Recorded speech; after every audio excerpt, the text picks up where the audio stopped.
At the Wonga side of the restoration economy, and for those of you who aren't familiar with that terminology, it basically means the economy, money. The only reason anybody is going to support and do and continue with restoration work is if the economic side of things makes sense. Fair enough. You know, why do an activity if you can't support your family or you can't make a living out of it? And it goes all the way up the scale from those in the field supporting the village all the way up to multinationals. So that is the reality of the system. We accept that. So how do we do it? It's described as an emerging sector. Why? Why emerging and why now? Why is it being recognized now? We're going to hear why and why businesses have come on side. And we're also going to hear from primarily the private sector. We know public-private is the way for growth to take place. There has to be that collaboration. There are many challenges. We are going to hear about those challenges. There are funding gaps. We're talking about regulation, always regulation. It's always those making the decisions that get in the way. Regulation, and also the technical expertise. Murali, Dr. Murali, wonderful man, he's put a rally call out for expertise. People need to go to be trained to get the expertise so that these objectives can be met. There is a need over the next few years for a bank of people to enter this sector. So we know that's happening. That's something else that's been discussed at the conference. Also, monitoring. You only really support something if the data is there. You don't go on a statement, do you? You need hard facts, you need data. Monitoring is also one of the challenges. So we are going to hear all of that today, hopefully come up with some fascinating stories, anecdotes, but also guidelines of where we go next with all of this. But what are the ingredients? Obviously, when we're talking about public-private, innovation is in there. You need innovation. This is a sector that needs innovation to move forward.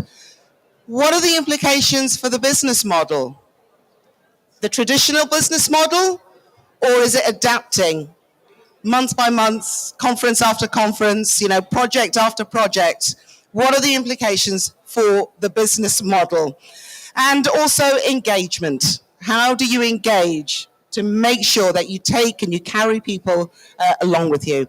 So today we are going to hear from 4 gentlemen who will take us through on that journey. They will give us their examples, their stories, and then we will have some time for some questions and answers as well.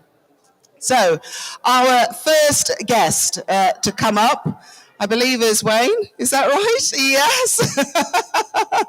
I'm glad you told me earlier, because that's not who I've got first. So thank you. Assertiveness, that is needed in business. Wayne Truter is going to share evidence-based restoration practices from Southern Africa. Wayne, you're not a cricketer, are you? Not to say I'm Googling you or anything, but apparently you've got a mean bowling hand. It's not you? No, okay.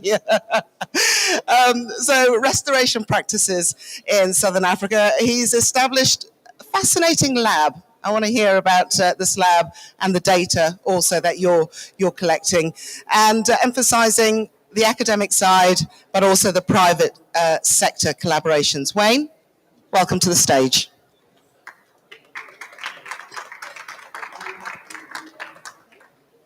Thank you, Liqueza.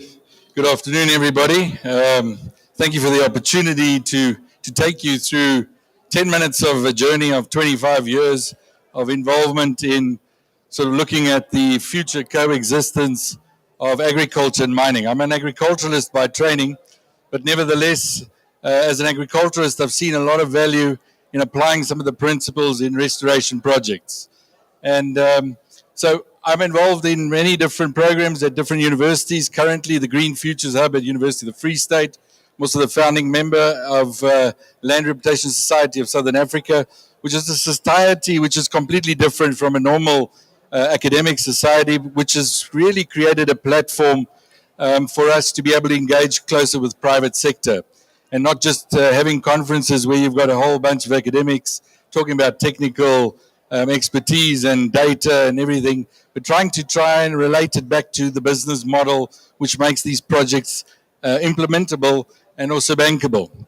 And I think that is the objective of trying to show you some of the examples we've gone through in the last couple of years, collaborating with public and private partnerships. So this is a beautiful picture. This is the ideal world that we would love to see in restoration projects. And as beautiful as it looks, as complex it is. And I think that is what we all face every day, is there's so many challenges in trying to get this picture right. And scientists have always got the picture right in their minds and in their scientific endeavors. But when it goes out to field, it's where the private sector finds it difficult to implement the outcomes from all the research and things. And how do we bridge that gap? And we heard earlier on, extension is a huge shortage of extension workers trying to take this information and make it applicable. So we always face ourselves with degraded landscapes. And Southern Africa is very known to have a lot of degraded landscape in the sense of over and above, the challenges we find with mineland reclamation, but we also sit with a lot of overgrazing of natural landscapes. And Southern Africa is probably one of the largest exporters of soil in Africa. And when you look at the amount of soil that is actually eroding into our oceans, this is a result of bad land management practices. And land management, just try and get animals graze grasses and things, it's a very tough thing to do. And when we do mineland reclamation, we sit with a similar situation where we have to restore the land back to to an area that was prior to mining was also grazing or some other agricultural related activity. But how do we get there? Because we've got two different competitions for land, mining, which is very essential, but at the end of the day, trying to bring it back to an agricultural activity. And we face ourselves with many of these kind of situations, that how do we create suitable projects or projects that can actually work. So there's a lot of local land use drivers to make sure that these areas are restored. And there's a whole bunch of them. I think what's really important is understanding your landscape and understanding the community which is going to become dependent on this landscape that we are trying to restore. And their involvement is crucial at the end of the day. And we won't talk about that in too much detail. But there's a missing link in trying to get these restored landscapes active. And how do we catalyze these systems? Now, we always relate it back to people and because we got to make it happen. And there's so many different factors that are in relation to how do we restore this land. There's ecological that we're all very focused on because that provides a sustainable functioning of this landscape. The societal and as well as the economical, because we're not going to do this if we're not going to be able to make something out of it, because it's our livelihoods. So I love to refer back to Maslow's hierarchy of human needs. And we've always got a foundation of knowledge, but we want to be able to take that and create some kind of stable landscape. But that requires a whole set of different skills from people to be able to achieve that. And for us to be able to become a sustainable system and eventually a resilient system. So there's many different approaches that one has to look at in that sense of from an economic, ecological, and societal perspective. And I don't want to go into too much of that detail. But I do believe that in restoration of landscapes, the missing link is carbon. And there's a lot of debates around carbon, how important it is. But if you just look in the functioning life of soil, carbon has been missing. We've lost a lot of carbon, and carbon is so crucial to the whole life of soil. And that is where we always refer to soil health, that is so important. It helps with water retention, water conservation. It provides energy for the microbial life to be able to make the system regenerative. And I think that's what's really important. Vegetation, nutrients, all that means absolutely nothing if you don't have the carbon, which is the catalyst and the activator. Sorry, I just ran to shut those doors and the sneaky drummers came round the other side.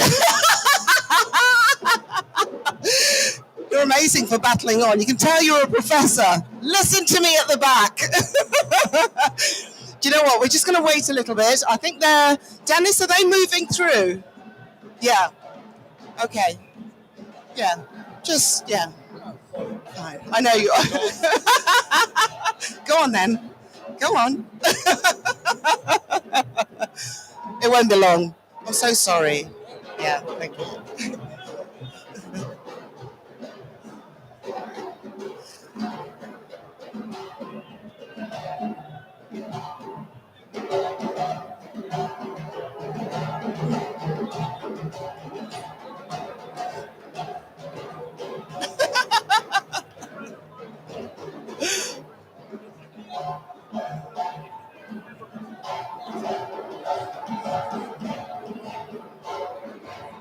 Does make you want to dance, doesn't it? Rowdy students. You want to dance? Don't you start. Don't you start. Okie dokies. Let's do it. Right. I thought rowdy students was bad, but anyway, we just speak louder and louder and louder. Anyway, just coming back to the fact that carbon plays a crucial role in regeneration of any landscape. And vegetation can support you to some extent, but sometimes some kind of intervention is required. And there's many of these projects which we've we've embarked on that's been really sort of valuable. And the carbon farming model is something that is very attractive to a community because they can actually see that is a product that can actually have value. And that also inspires them to be able to, other than just food production and something like that. So we've developed this carbon farming model, which we're implementing on surface coal mines. And what it basically is just there's two different inputs to carbon. You have your primary one, which is your vegetation, which we stimulate the growth of it. And then obviously there's derivatives of the uses of the vegetation. Should it be through either some other renewable energy process, anaerobic digestion or pyrolysis, and there is obviously a byproduct, which is also very carbon rich, and that becomes your secondary input. And trying to close this system is allowing us to be able to regenerate soils slightly faster. Now, I'm an agriculturalist and I love animals. And I always believe that the animal factor is very, very often excluded from restoration of landscapes. Now, obviously, in my situation, I do a lot with grasslands, and the animal factor there is livestock.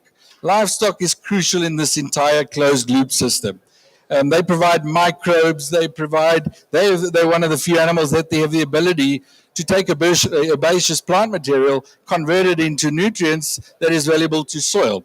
You know, they have a forced stomach system. That's where anaerobic digestion, renewable energy process comes from, based on the stomach of livestock, which has four stomachs, so the same process.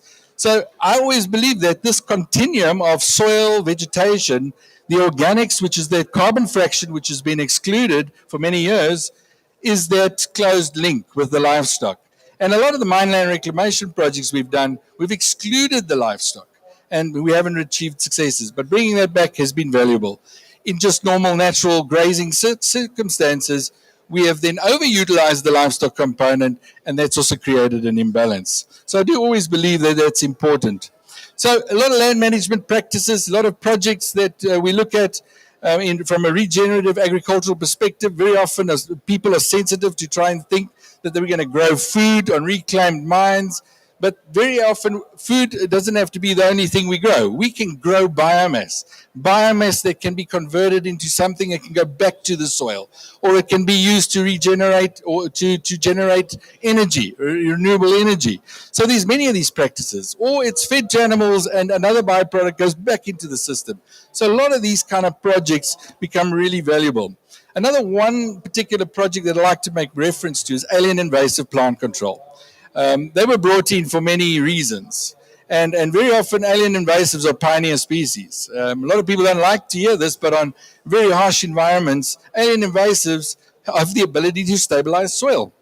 And what is our priority? If we're losing soil, why do we not allow the vegetation to stabilize that soil? But the alien invasive plant needs to be managed, and that becomes a production system. And that's a kind of a system that can be created, and we're using a lot of these alien invasives to create a char product with some of the derivatives from the animal, sort of processes. We then make this biochar, reincorporated into the soils, and that's proving to be very, very valuable. So there's a lot of these systems that are closed. So just in conclusion, restored land is a resource. It's not a liability. And until we can valorize, these restored landscapes, we're not going to get the buy-in from communities. And that's really important. So the value lies in these nutrient, energy, and water fluxes that we try and create. When you restore carbon, you restore water in many respects. So, but these systems, these restored landscapes require some form of management. And eventually, this management should become more sustainable, that we don't need too much intervention. So a good database, baseline database is really important. Data is very valuable. And this is where the academic environment plays a huge role, and we can talk a little bit about it later. But the other thing that I've noticed over the years, indigenous knowledge and the experience of local communities, do not neglect it. They have adapted in these environments. They've seen things. They've lived these environments. They make a lot more observations than any scientist or research team can do. It might just be a matter of interpreting what they're saying in a different way. Soil is a bank. We heard Soil Health Day. Soil is a bank. And I believe what we put in there stays there, and it makes a huge difference. So the restoration economy is a driver for sustainable change in agriculture and also renewable energy production. So our call to action is that we support regenerative practices and advocate renewable energy as well as another form of land use that can be a double or dual purpose, regenerating land and at the same time producing something from that. Now, the take-home message I always say to my community groups that I work with is, if you can't manage 1 hectare optimally, how will you ever manage 100 hectares? And I think until we understand how 1 hectare functions, or 1 fadan, or whatever, we do not know how we're going to manage another 100 hectares of the land. So I thank you very much for this opportunity. Professor, thank you very much indeed. That's Professor Wayne Druter there, Executive Manager of UFS Green Futures Hub, and also from the University of Free State and Chairman of the Executive Board Scientific Committee of the FPLRI Research, very busy man, and the Technology and Innovation Institute based in South Africa. Next, I'd like to welcome to the stage, please, Mr. Sidi Mohammed Kahim, who is a businessman, but also president of the National Federation of Gold Factories and the board member of Madan Mauritanie. Welcome to the stage. Thank you.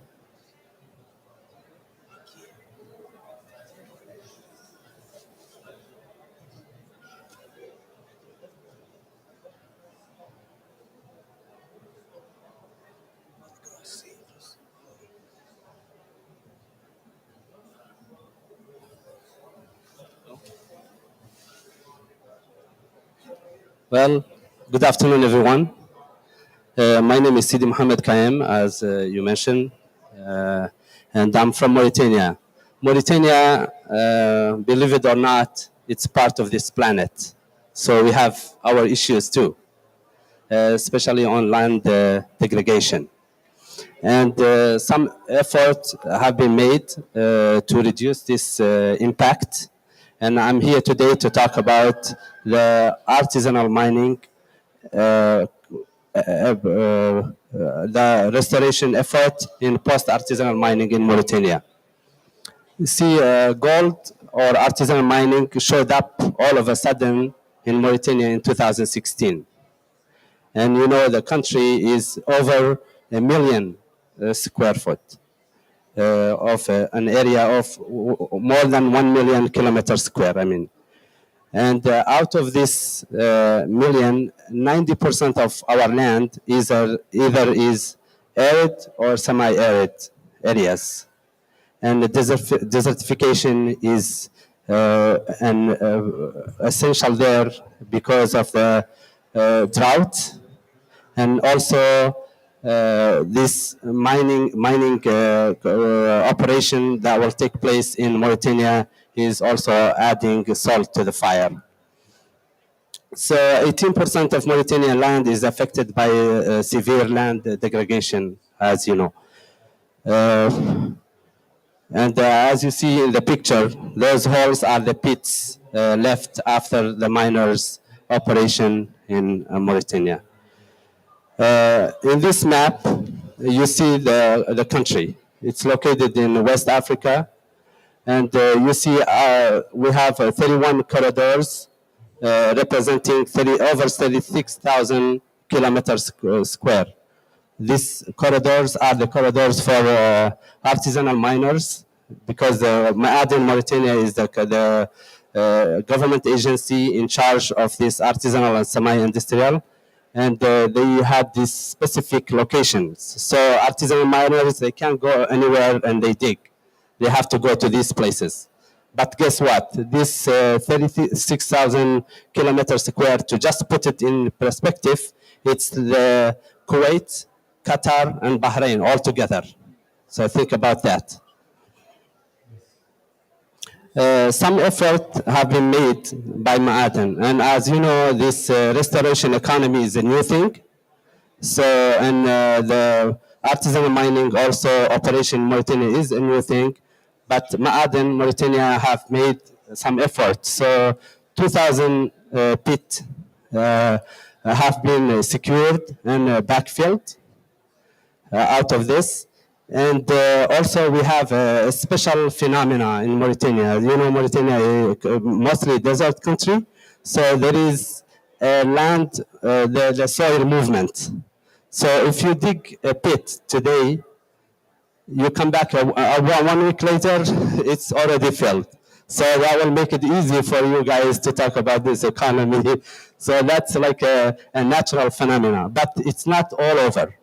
And it will be filled with soil, so it's not that secure. So more effort needs to be done in this matter. So we have some challenges. So remote access, as I mentioned, this is desert land, so it's not easy to access these places. Funding gaps also is another challenge. Community awareness, regulation fragmentation. This is basically all the challenges that we see in restoring land. So, call to action. What can we do to engage and to help Mauritania doing this? Ma'aden Mauritania is doing some effort. Our side as a business sector also, we're trying to engage in this effort to do this restoration, but we need the world community. We need UNCCD and like organization to help us in this effort. We are ready to work together with you. We are ready to engage as a private sector, whether it's finance, whether it's awareness or any other call to action. We are ready for that. So let's work together and put our hands together to make this happen. Thank you very much.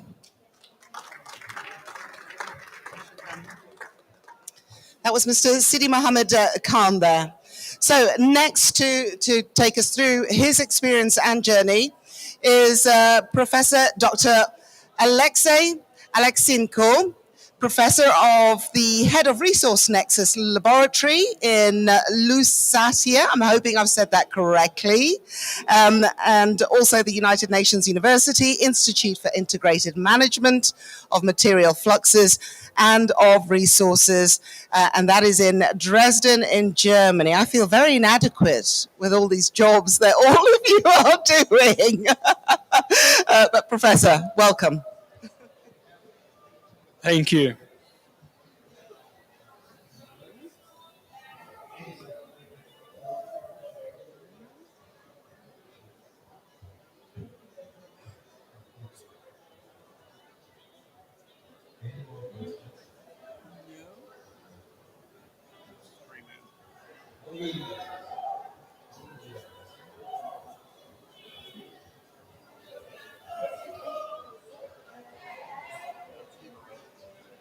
Good afternoon, everyone, and apologies for the short delay.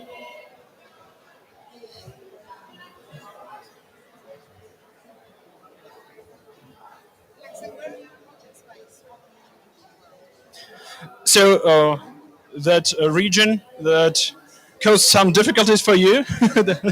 In English, it is pronounced Lusatia, but you are pretty close. Yes, that's the historical mining region of Eastern Germany. Even though I am not German, but I am now based there. That is the station of the UN branch. Maybe when we have these technical issues, I'll say a couple of words about the UN University. So please raise your hands if you have ever heard about the existence of such a thing as the UN University. Well, half of you, that's already a lot. Normally we have less than a third of the audience being aware. So we are the scientific arm of the UN system. We are the global think tank with the institute distributed throughout the planet. In total, we have 14 of them with the headquarters in Japan, Tokyo. And I am now representing the Institute for Integrated Management of Resources that you have already mentioned. It is stationed in Dresden, in Saxony. So what sort of data do you focus on? What is at the university in terms of data collection? What are you driving? What are your priorities? Our projects are focused on post-mining transitions. So for that, we collect data using various approaches. The first is the normal field investigation. We take samples, we analyze their chemical and physical properties, and we assess the legacies of the industry. And with that, we also work with the people and communities affected by mining. And by doing so in the region of Eastern Germany, we also look for the solutions for other countries globally. For example, we organize our training in the regions of the Global South. The next one is to take place in South Africa in March 2025. We do this together with G20 Global Land Edition. Okay, so the solutions that you're using and finding are working in Europe. Yes. Are they directly transferable to the Global South? Or are there adaptations that need to be made? I can tell you a lot of adaptations had to be made. Okay, right. Okay, we'll come to that, but I'll let you get on with your presentation. Thank you, Doctor. Thank you, and thanks for helping with resolving the issue. So here is the outline of my today's speech. I'll be talking about the resource nexus approach that we use in our institute in Dresden. I'll provide a couple of examples and also speak about the capacity development perspectives. And first of all, let me congratulate you on the World Soil Day that the United Nations observed today. And as Wayne has told us, he is agriculturalist by training. I'm a soil digger by training. So that's also the significant day for me. And with that, I want to tell you about soil and land degradation. From the recent estimation using satellite imagery bases, we know that more than 100,000 square kilometers of land is being used for mining globally. Normally in our sector, we compare anything to the land area of Switzerland, and this is more than 2 total land areas of Switzerland. Just imagine the scale of it. And to address this challenge, we at the UN University use the so-called resource nexus approach, that is for the integrated management of resources. And here you see that soil and land are among the other resources that we consider and that we take care of. Let me give you an example of the checklist to analyze coal era legacies. We've heard several times that this UNCCD COP should bridge the gap between 2 other UN conventions on climate change and biodiversity. And so coal era is the thing that is being discussed at both of these UN conferences or summits due to the necessity to phase out coal and to preserve the biota damaged by it. And in our job, we do so. Here is the laboratory that I'm heading on post-mining transitions. And working in Germany, we try finding the ways that can also facilitate these transformations globally. And now here is the picture of how we imagine this. From danger elimination, from making sure that the land is safe, stable, and non-polluting, we should start thinking of resource cataloging, understanding societal demand, and only after that making first assumptions about the land use after the end of mining. What are the developments for the area after the end of resource-based exploitation there? And by that, we can contribute to the achievement of the Sustainable Development Goals. And here, let me give you two examples. The first comes from the region where I am currently stationed.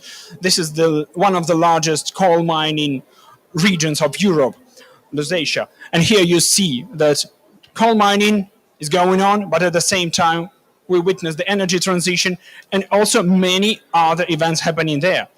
That's the large mining region that is also the area of uranium mining historically that has been cancelled. But now that's the rehabilitation side, and it gives the space for the solar panels. And the old coal mines give the way to the wind energy generation. There are other examples of the nexus thinking adopted there. So these are the cultural landscapes with the revegetation, with the cultural heritage conservation, and these technical and engineering exhibitions, open air. Some wastelands are also flooded, and with that, the largest lakeland, artificial lakeland in Europe has been created. Here you see the final canals to connect the chain of lakes in the area.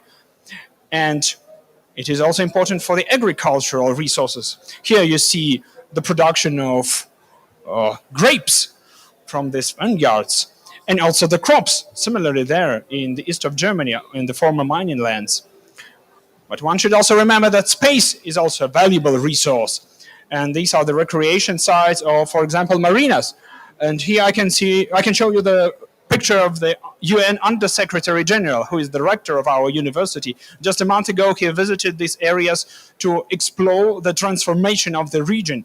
And here you see the flooded open cast mine that is now the marina, the beautiful one.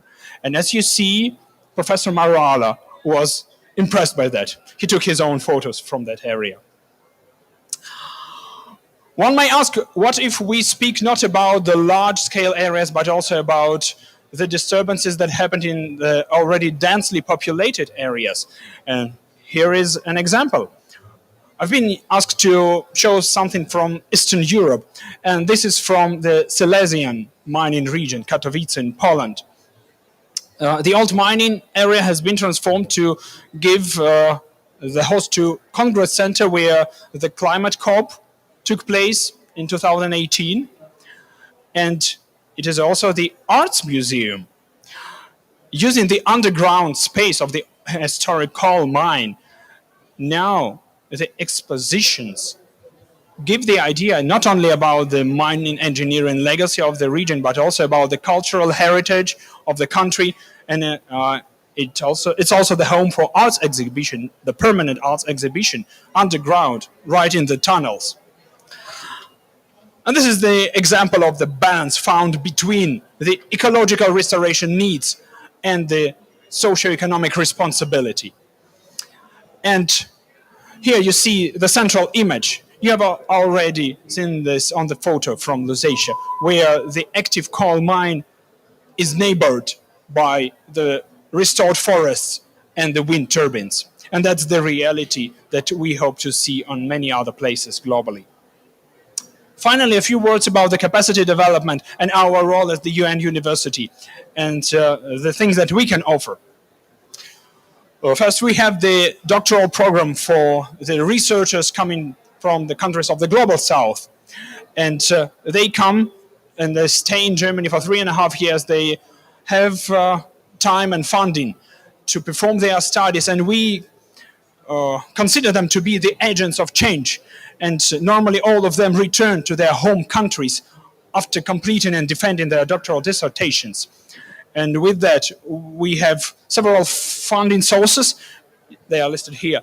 And we hope that this can really change something in the regions that are now undergoing transformation. We also adapt this nexus thinking in our own case studies of the countries. For example, with the prospects of global energy transition. Here you see the recent report. We are also involved in the new construction paradigm shift to build without the side effects. This new project lab is based in the same region of Lusatia in Germany. And I have already briefly mentioned our efforts on post-mining training. Here are the photos from our recent event. The next is to take place in South Africa next year. Please follow G20 Global Land Initiative and UNU Flores for more updates. The two final suggestions is to consider our scientific journal, Sustainability Nexus Forum, as a venue for your publications if you work on the issues similar to what I've been just talking about. And please also think of coming to Saxony next year in April. You're all welcome to join our Dresden Nexus conference. Thank you and happy Soil Day once again. Professor, thank you very much. Thank you. Okay, our final speaker today, before I open the floor to questions, I'm going to come to questions from you before I have a moderated panel, because I'd like to get your immediate reaction to what you've heard. So I'm just going to switch things around a little bit as well. Our next guest speaker is Mr. Christopher Armitage. He is the co-founder and CEO of the Global Evergreening Alliance in Melbourne, Australia. I was there a couple of months ago. Lovely city. And also on the advisory board. He's a member of the UN Decade on Restoration. And Mr. Armitage, you are going to be talking to us about one of the world's largest community-led restoration projects. So, yeah, really fascinating to hear. And hopefully the role that the corporate world plays in making that a success. I'm seeing a shaking head at the side of my head. Are we there? Ah, we're there. Okay. Thank you. Thank you so much. Today I'm going to be talking about a program which is also a very large proof of concept for an investable, scalable approach to land restoration that's entirely community-led and focuses primarily on sustainable livelihoods for smallholder farmers.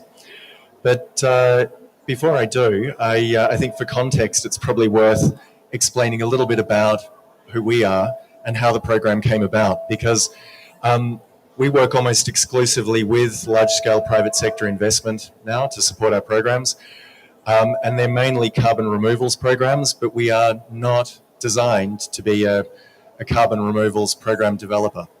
We're a not-for-profit organisation. We were established back in 2012 by many of the world's most capable development NGOs, working together with research and technical organisations.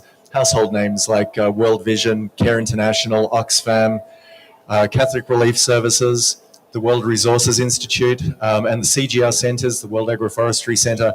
They're all trying to achieve very similar outcomes, working towards the same sorts of goals, supporting smallholder farmers with sustainable livelihoods approaches through the integration of beneficial trees into farming systems.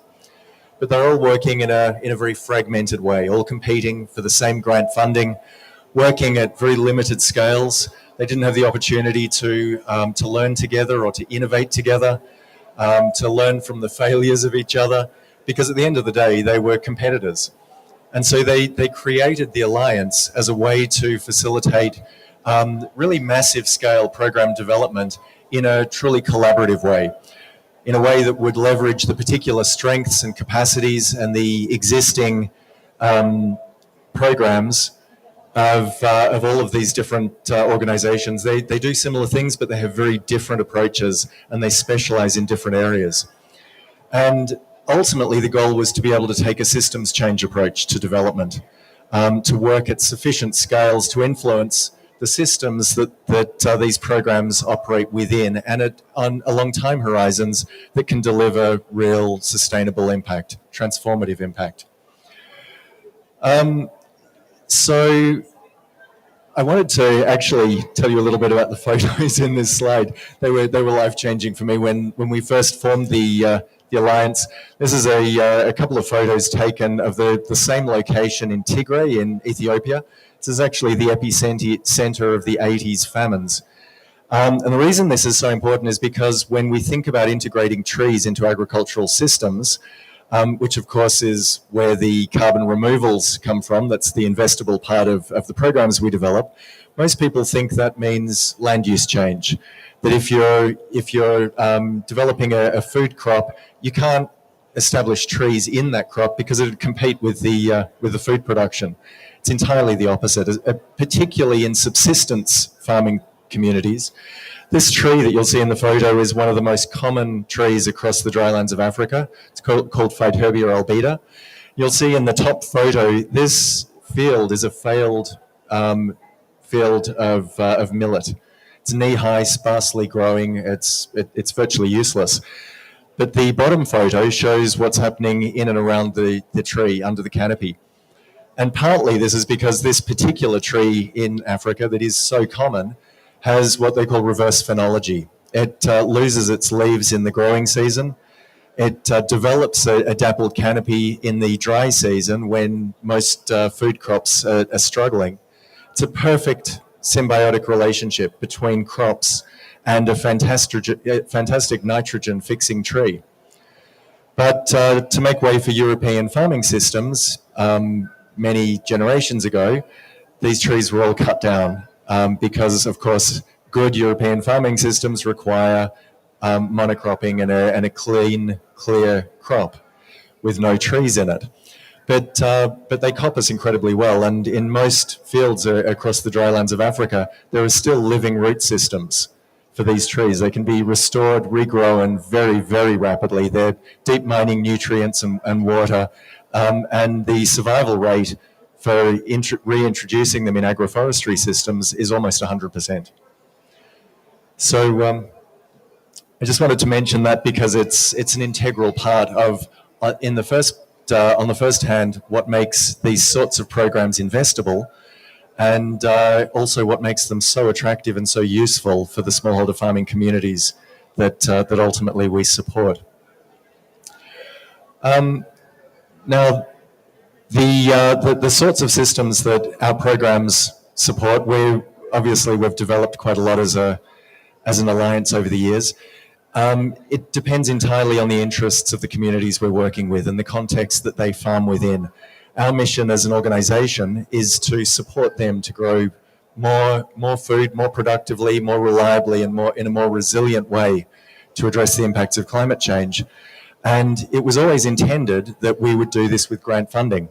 Our first major proof of concept was back in 2017, funded by the European Commission. And this was a program some of you may know about. It's called Regreening Africa. And it spans 8 countries across the Sahel of Africa, supporting 500,000 households to restore 1 million hectares of degraded land. And it was actually implemented by the World Agroforestry Centre. It was designed by the Alliance.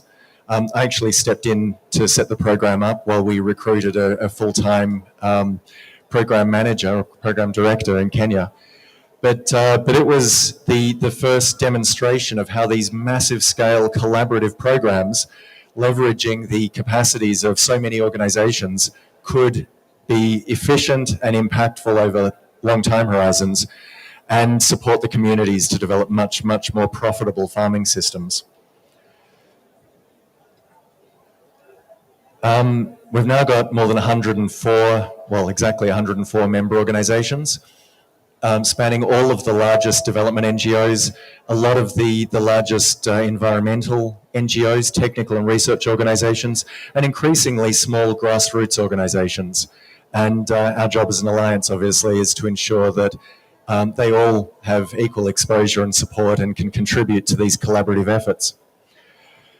But what I really want to talk to you about today is a program that I think is going to be critical in unlocking finance around the world. It's a programmatic approach that is very attractive to investors. We've now got a portfolio of some of the largest corporate investors into carbon removals programs, and a pipeline of programs across Africa and emerging across Southeast Asia as well. This program, our current flagship, but our proof of concept for this approach, will support 1.5 million households across 6 countries to restore more than 1.85 million hectares of degraded smallholder farming lands. And again, this is a program that's been designed with communities, designed by more than 50 organizations. It's entirely investable. As I mentioned, it's already being replicated. It's very, very attractive for investment because it meets the requirements of a lot of investors, factors that can't be addressed easily by NGOs or by grassroots efforts without the sort of programmatic support and the technical capacity and support that we've developed as an alliance to be able to support these sorts of approaches. One of the particular challenges with mobilizing resources, you'll hear, well, I'm sure many of you have heard, particularly at COPs over recent years, that there have been billions of dollars pledged from the private sector to support land restoration at the grassroots. The vast majority of those pledges are never delivered. You don't actually see the activity on the ground, certainly not at scale. And part of the problem is that these pledges are made for investable carbon land restoration programs.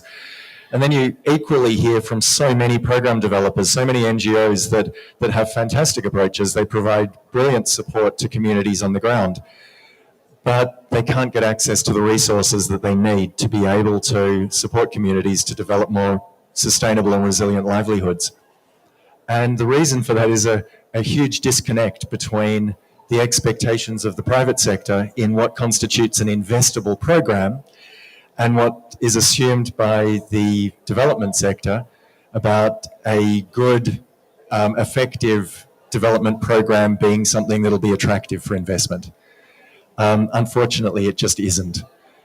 There are a couple of really fundamental requirements for most large-scale investors, and the first of those, of course, is scale. Investors want to reduce transaction costs. They want to make investments certainly larger than 10 million US dollars, 50 million, 100 million US dollars. The larger ones are even going higher than that. It's a scale that most effective development NGOs just can't work with. The other major challenge is investors are not only looking for credible program implementers, they're looking for organizations that have credibility in the development of investable carbon programs that they can trust to provide a return and that they can hold accountable if they don't provide the promised returns. Again, that's something that most grassroots organizations can't do. One of the big challenges with this is that this flagship program, this proof of concept, is the first of its kind. As far as we know, there's nothing around the world that's being done at these sorts of scales with smallholder farmers that's designed to be investable for large-scale corporate investment. And one of the challenges, of course, in doing that is that there was no sort of template to build on. There were no lessons that we could learn from in developing this. We had experience in implementing really effective massive-scale programs, but not carbon programs. And so we've been working very closely with the international carbon standards to adapt their methodologies to be able to handle these sorts of programs. There's been an enormous amount of innovation along the way, not just technical innovation and scientific innovation, but programmatic innovation.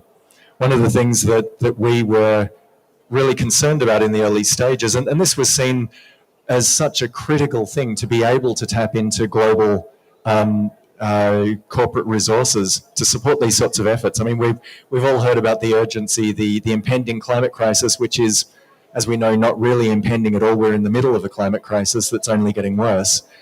There's a desperate need for mobilizing massive scale resources. So this really needed to be done, particularly at a time when there's so much public debate about whether or not carbon projects are a good or bad thing, whether they're high integrity or high quality. There's a huge demand for carbon removals programs that have at their core livelihood development, that are built around human development needs and the environmental needs rather than the needs of the investors. And the case with these sorts of programs is that they're only incidentally investable.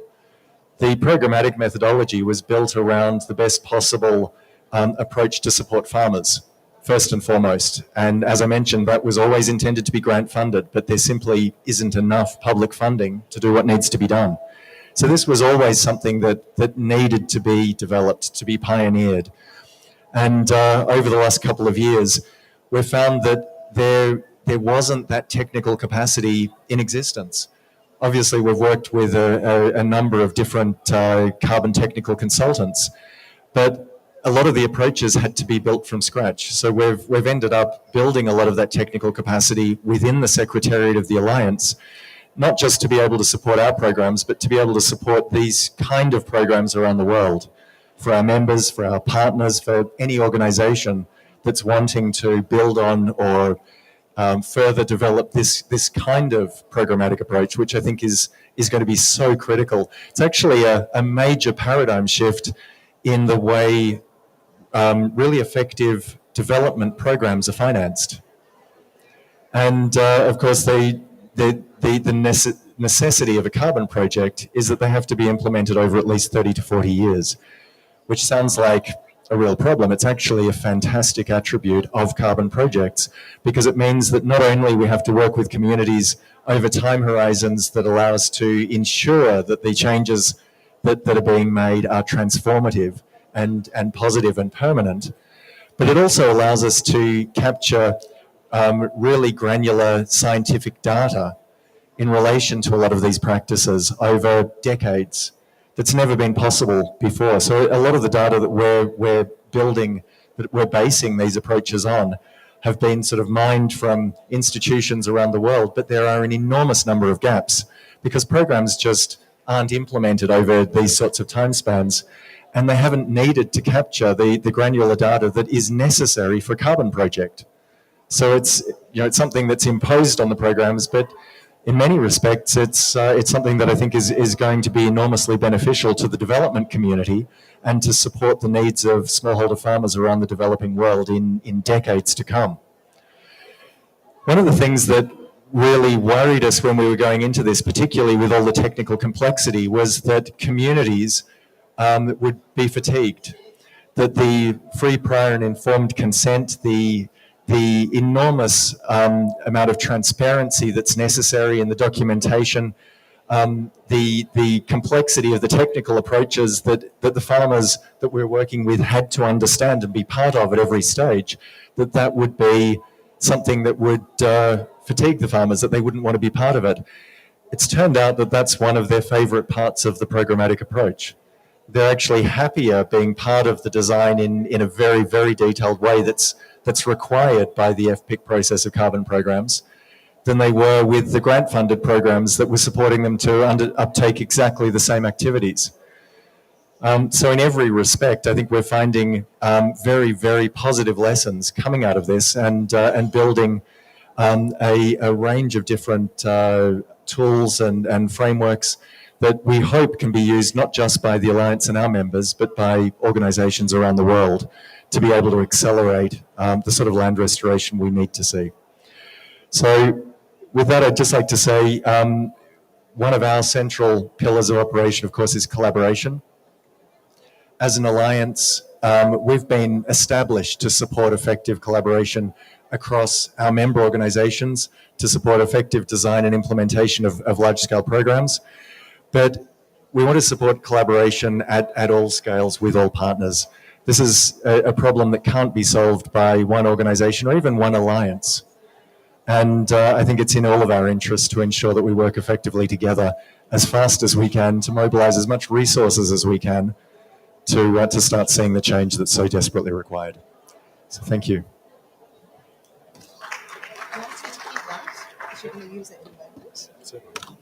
Thank you very much. I'm going to invite all our guests to come and join me on the stage.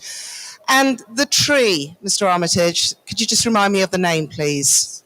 Phytobium albida. Okay, I came across this tree in Zambia. The white acacia. Yes, that's right. And I was visiting an ecotourism spot, and I couldn't work out why there was only one particular species of tree that was green in leaf. Everything else was dry. It was dry season. And I said, what's going on here? Is this invasive? Is it in the right place? And my warden said, we were off to spot lions and leopards, I think.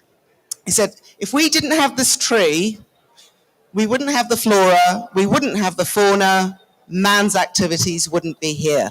And he explained exactly what you said. He said it's indigenous and it's the only thing that keeps this area going. So yeah, wonderful story of that tree. So thank you for the reminder.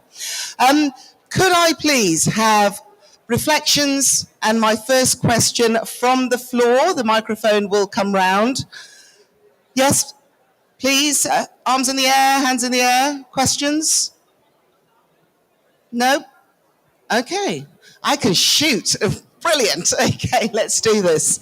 I was fascinated to hear about, when you were talking about the program and the time scales, what kind of mind shift have corporations or investors had to have? What kind of work and conversations have you had to have, to get them on side and to understand that? And I imagine this will go out to those of you that are working with mining, post-mining restoration as well. I mean, what are the time scales there? So, Mr. Armitage, if you could start. Certainly. Well, I won't say it's been an easy process. We actually started working with about 8 or 10 potential investors about 5 years ago, because we needed to find one investor that could support the piloting of this approach. And we thought that was going to be a very difficult thing to do. It's turned out that every investor we started working with 5 years ago, we're still working with today. None of them have dropped off. They've all retained incredible interest. But the amount of time it's taken to satisfy them of the limited risk profile of these sorts of programs has been absolutely excruciating. One of the drivers, I think, of that interest is the concern about low quality projects, about greenwashing, about investing in a program that ultimately they're going to be criticised for. And so I think there's an enormous demand in the private sector of investors that want to be seen as doing the right thing, to invest in programs that do have this livelihoods focus. And of course, to do that at scale, just was something that just wasn't possible. But I think there's an enormous need to educate the private sector. Generally speaking, with the investment into carbon programs, traditional carbon programs, most investors expect that they can invest at a stage where the risk's been significantly limited by the project already being registered. And when we're talking about high integrity or high quality, to get to that point, you have to have already done an enormous amount of detailed design work and gone through the FPIC process and contracted communities. So you've built a huge expectation at the community level, and you just can't do that if you don't have certainty that the program can be implemented. So there's this chicken and egg dilemma.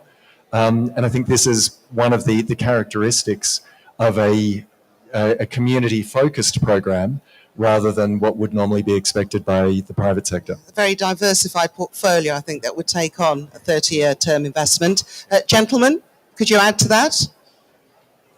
Just a short comment. Can you hear me? Yes. Good. Yeah.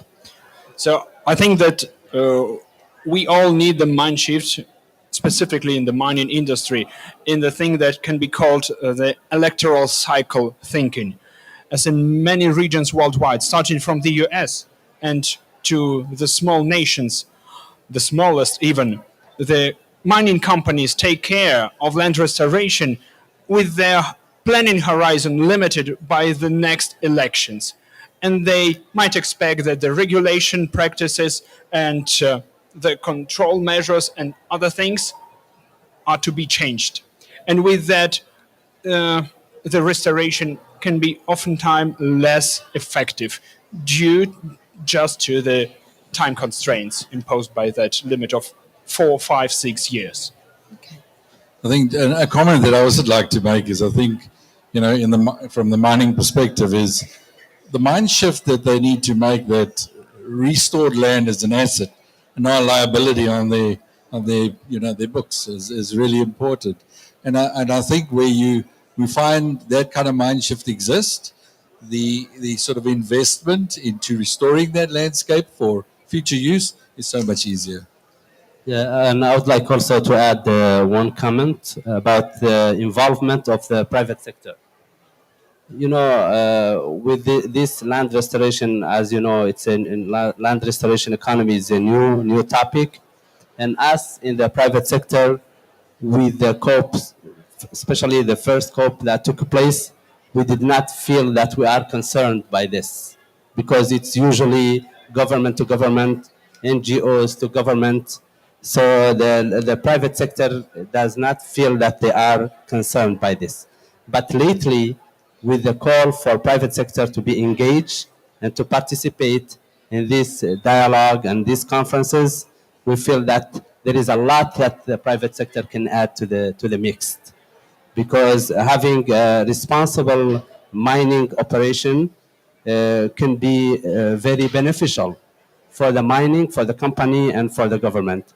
And one thing that you can do with the government, especially when it comes to regulation, when the license, part of the license should be that the mine should be involved in this effort. Is it not?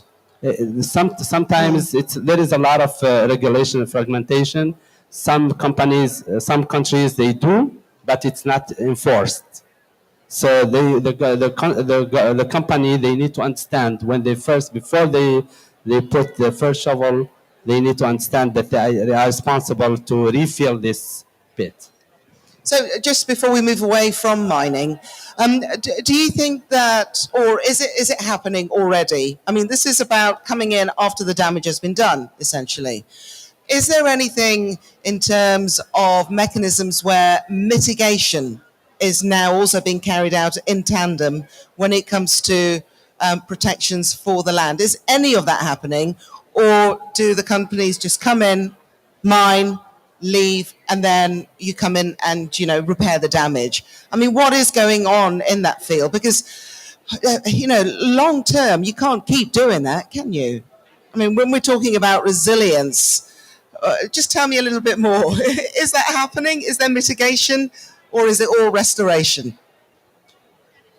From my perspective, sometimes it happens at least in the form of progressive land rehabilitation before the actual closure of a mine. So yes, we witnessed that shift. But that's my perspective. I think it depends on the commodity that's being mined and the region. Right. So very often you find where the impact is greater, that progressive rehabilitation is crucial, and realize that they can't wait for it to eventually finish before they start doing anything. I think in certain environments where there's a lot of legacy mining that has taken place and a lot of changeover between companies owning mines, I think that's a different ball game. Yes. Sorry, Mr. No, Khan. I just wanted to add that this awareness and these COPs that will take place all over the world, it's definitely helping. It's getting the message, and the voice has been heard by the private sector.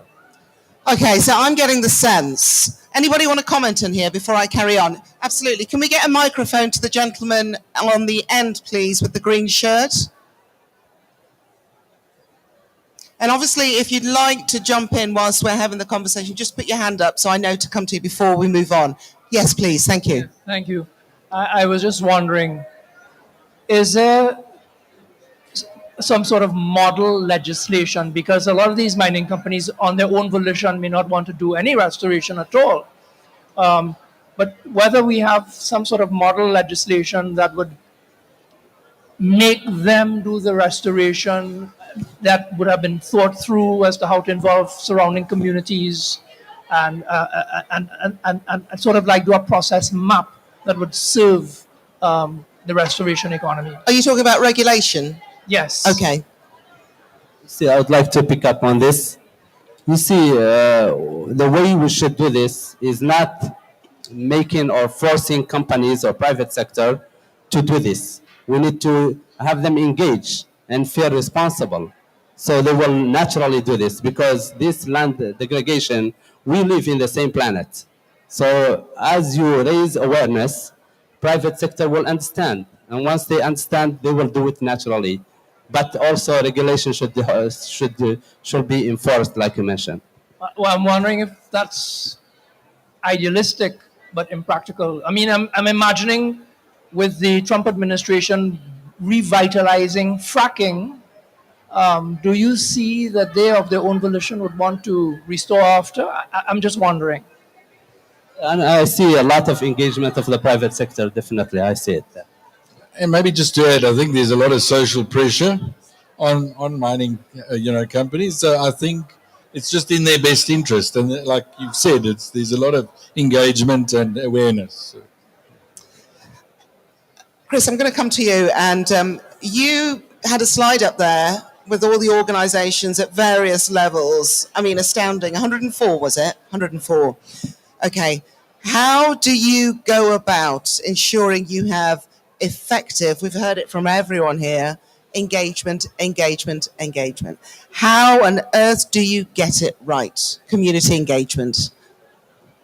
Well, actually, a lot of the organizations that we work with, the organizations that created the Alliance in the first place, are some of the world leaders on sort of community engagement and community support. The sort of world authorities on participatory approaches with grassroots communities.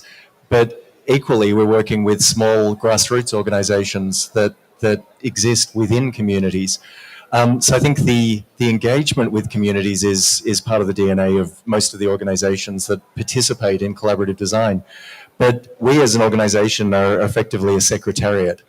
We're coordinating and facilitating a collaborative process, ensuring that we sort of navigate the power imbalances between the large organizations and the small organizations, and ensure that we are being able to leverage the best parts, the best practices and capacities and existing programs of the most appropriate organizations for a particular program.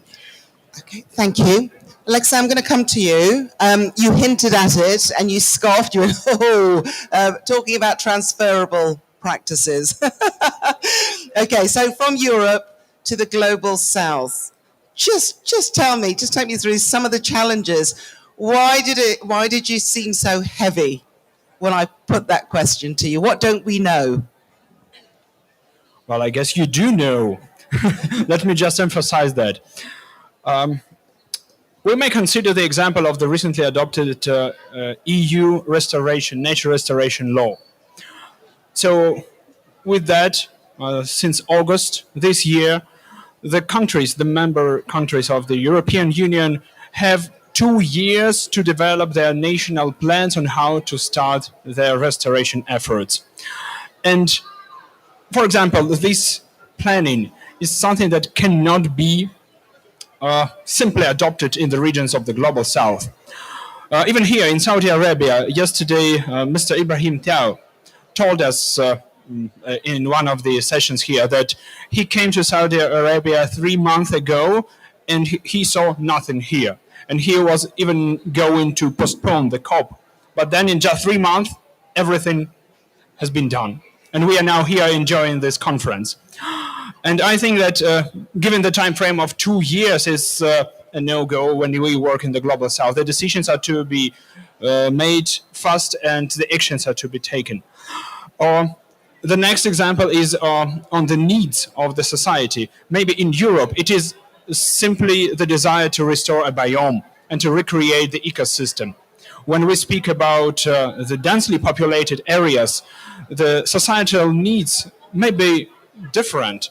Maybe the legacy infrastructure is more important for them to thrive for decent living standards than to restore the ecosystem there.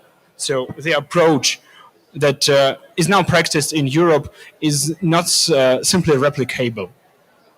Wayne, I think you wanted to add something there. Saw you. No, we're good. Okay. All right, I'm going to come to you, Mr. Keane. You did start to talk about some of the issues when it comes to artisanal mining, but are there any lessons that you have learned, didn't expect to learn, that stand out in your mind when it comes to restoration I mean, fascinating story you told there about, the climate and how you have to deal with it and just how difficult it is as well. Very nuanced, complex. Thank you very much. Thank you for the question.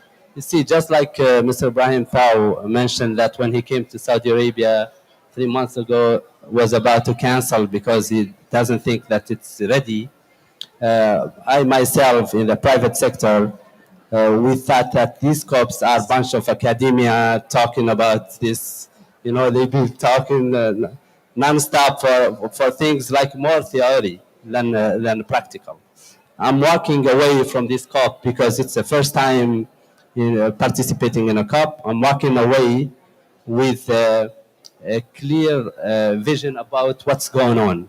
I'm walking away that I understand this is I'm concerned by this, and I should participate, and the private sector should participate in this effort, and that is possible to change these challenges for land degradation to economical opportunities. And that's what all this economy of restoration economy is all about. Sorry, we have a comment? Yes, please. Yeah. Good evening. My name is Dipeto Anita Lokoa. I'm from Botswana. It's just maybe a follow-up with a little bit of a question. I heard you talking about the consultation engagement before you start your project, but I will disagree with you because what I have seen most, especially in my country, what happens with investors, when they come, they knock at the government's door, and then the agreement and everything is done there before people know about it. And then we see in papers that the government have signed this with this corporate. For example, the oil mining is coming to frack inside the World Heritage Site, the Okavango Delta oil. And the government has given the company 100 shares without our knowledge. Madam, can I just stop you there? When you say the government has given them the shares, which government? Because of course you've got a new government. No. This one, they only have 2 weeks in Yes, that's what I mean. Yes. So it's the current one. The new administration, or the No, previous? not the previous one. Okay, The previous okay. one. Okay. Because it was in 2021 when they gave them the 100% shares. Yeah. So we have been trying to raise awareness to the people in the Okavango Delta, and they are telling us that we are the pressure groups, we should go away. We even tried to call the Recon Africa. They refused to meet with us. So what you are saying right now, it's different to what is happening in my country. Certainly, and if I could just respond to that, when I was talking about the engagement, I was talking about our approach to engagement. This flagship program that I've been talking about today is the first of its kind. So this is essentially a development program that would previously have been funded with grant funding, that we've now developed a model for massive scale corporate investment to support it. So these investors are not going to the governments. They never meet the government. These programs are developed by NGOs working with communities on the ground. And the reason you wouldn't have seen it, we haven't yet started in Botswana. But it is an approach, whether or not we're supporting it or other organizations are. This model is a community-led, NGO-designed approach that is very, very investable from a carbon removals perspective. But just a really important point, and something I wanted to mention, one of the major problems to unlocking finance is the uncertainty about government legislation and policy support. And the real problem that we've got with new emerging legislation across the developing world, and particularly in Africa, is that they They develop policies for carbon based on what they know, what they've seen, looking backwards, not looking at what needs to be done to solve the problem going forward and what policies and legislation is going to be needed to incentivize and support those new approaches. So the market's shifting towards carbon removals and livelihoods development. In the past, it was all, well, there were some questionable practices with large-scale investment in REDD+ programs, and all the legislation we're seeing being developed is actually in response, is driven by the experiences they've had in the past. And so it's not incentivizing investment going forward, and that's something that I think really desperately needs to change. Is that okay, madam? Yeah. Yes. Just need to, on this note, I would like also to invite Chris to not be too heavy on the eastern part of the continent. You need to balance. I'm going to carry on this theme of carry on this theme of the West of the financing. Then, I mean, organisations like yourselves, you're not multinationals, but you're that bridge, because ultimately you've got access to those on the ground, and you're helping, you're enabling. So, what do you understand about where on earth all this money is going? Who's accountable for the accounting side of it, and what would fix it? Because that needs to be unlocked. I mean, you must be frustrated. You know the financing is there, but it disappears, so to speak. What needs to be done to unlock it? You know how it can be used effectively. Can I just have a recommendation from all of you, please? Because we are crying out when it comes to climate financing to think, why do you keep saying it, but nobody's using? We're not seeing anything, on the ground. And obviously with the media watching, many people don't understand the nuances, the complexities of what you've described today on this stage. So what needs to be done? What policy change needs to be made there? Alexei, if you could start. As I represent the university, the UN university, my gosh, that maybe we should start with education, and with that making the understanding of the necessity of land restoration and the public control something widespread and not only among the professionals in the industry, we might leverage that needed change in the perception among the mining houses. But that's just a suggestion from the academia. So also representing academia and trying to bridge that gap. I think what's really important is, science informs policy change, and I think there's a disconnect very often between regulators and academia and research. For many years I've seen phenomenal research being done, but it never translates into policy in our case. And I think that it becomes really important. So the finance arrives in the country, but the regulators don't know how to use it and where it must go because they're disconnected from what is actually being tested and proven, and so very often just rely on projects that could potentially be implemented. But whether they're successful or not, again, the disconnect with academia and science is not validating the success. Okay, before we move on, Mr. Kame, sorry. So what needs to happen? Where does the disconnect happen in terms of communication? Because obviously that message isn't coming. You've got the data, but the story isn't being told to those who are making the decisions. How do we change that? What is it, Wayne? Integration. And everybody gets bored by science, especially if you're not a scientist. I love science. No, regulators don't. Exciting. but I think what's really valuable is that we have to have integrated forums where we all can have a say, and these kind of platforms are really important. But it has to be done at a national level, wherever you are. Mr. Kane. I just wanted to add that the same thing, a platform like this, where you have all parties together, they discuss this. It's a way to do this. Also, Chris's approach by relying on these alliances for the World Vision, for instance, the Mercy Corp, all these organizations that they do the grassroots. They are there. They talk with communities.